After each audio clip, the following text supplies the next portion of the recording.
Last টিকিটটা।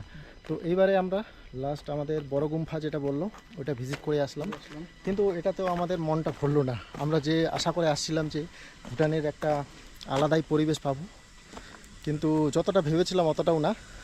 তো এদের কাছ থেকে শুনে নিই এদের ফিডব্যাকটা কীরকম আছে। বললো তো বড় গুম্ফা, কিন্তু অত বড় না, ছোট।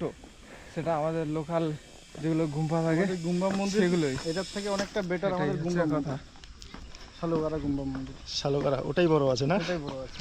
আচ্ছা ঠিক আছে, আমরা ওটা খারাপ বলছি না, আমরা কম্পেয়ার করতেছি না, কিন্তু আমাদের যেটা এক্সপেকটেশন ছিল সেটা এখানে ফুলফিল হলো না।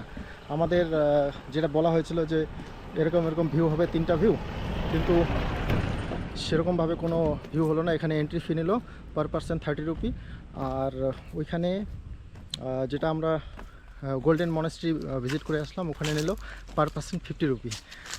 আর এদিকে তো আমাদের কার রেন্ট তো আছেই 1000। তো এই হিসাবে আমাদের খুব একটা স্যাটিসফাই না আমরা, নাকি? তো এটাই হচ্ছে, আপনারা যদি আসেন তাহলে এইভাবে নেওয়ার কোনো দরকার নেই। দরকার পড়লে পায়ে হেঁটে ঘুরবেন যতটা পারবেন, তাহলেই একটু শান্তি পাবেন।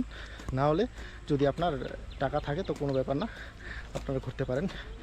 এই যে আমরা চলে আসছি টিকিট কাউন্টারে। আমাদের এখন ঘোরা শেষ, 3টা ভিজিট পয়েন্ট আমাদের হয়ে গেল ডান। এখন আমরা রওনা দেব ইমিগ্রেশন অফিসের ওইখানে একটু খাওয়া দাওয়া হয়তো করতে পারি।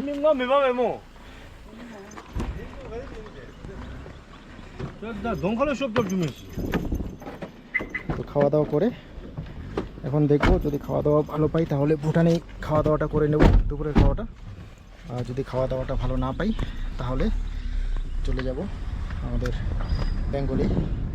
দেখা যাক কী হয়।